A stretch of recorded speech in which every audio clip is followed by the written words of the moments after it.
Deckard's probably a paranoid by doing his job, the job he does. So if you got a guy who actually is constantly hunting down people who look, for the most part, human, and have all the attributes of human reaction and interreaction, then you might wonder at some point when you're working for the department or the company, am I on the files as well? So that's what I mean by, I always seated him in the sense of being a paranoid in that sense of the word. And out of that, that makes him very Marlowe-esque, Philip Marlowe, right?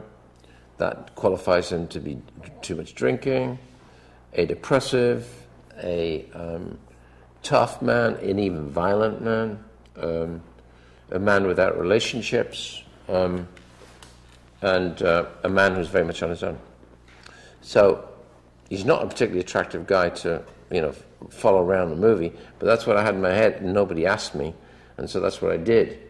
And so I was taking over a guy who's essentially Luke Skywalker and or Indiana Jones, because I literally cast him the first time I met him. He came from the set because it was late at night in London, and he still had his Indiana Jones gear on. And we had our first meeting there, and I found, of course, Harrison to be very wry, amusing, and actually great fun.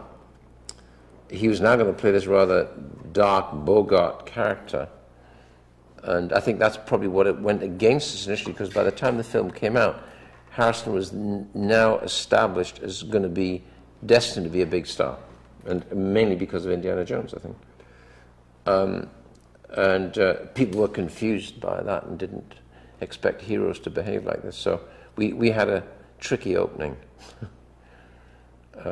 Later on, it's evolved. It's taken 25 years to evolve, but it evolved.